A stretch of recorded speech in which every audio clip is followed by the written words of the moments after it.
odaygaas sawaxan ka dhacay ayaa isla markiiba soo jiitay dadkii meesha marayay. Odaygii wuxuu si joogto ah ugu celcelinayay in Jack uu isaga dhacay. Wuxuu xitaa ka dalbaday Jack inuu lacag siiyo. Si kasta oo Jack isku dayay inuu sharaxo, cidna ma rumaysan.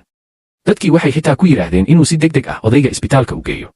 Markii Jack uu garan waayay waxa uu sameeyo, Lucy oo meesha maraysay ayaa u adkaysan weyday. Waxay istaagtay oo ku tiri odayga inuu joojiyo iska dhigista. Waxay si toos ah u sheegtay inay horay muuqaal uga duubtay dhacdada. Si cad ayay u muujisay in odayga uu isagu keligiis u dhacay, balse uu markaas Jack dusha ka saaray eedda. Markii hore odaygu weli wuxuu rabay inuu dafiro arrinta. Laakiin markii uu maqlay Lucy oo leh booliiska ayaan wacayaa, odaygii wax kale ma oran, isla markiiba wuu kacay wuxuuna ka baxay goobta.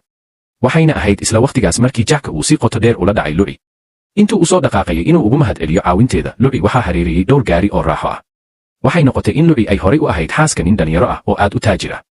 Laakiin sababtoo ah ninkii taajirka ahaa si lama filaan ah u geeriyooday, Lucy oo ah carmal ayaa qoyskiisa laga quursaday.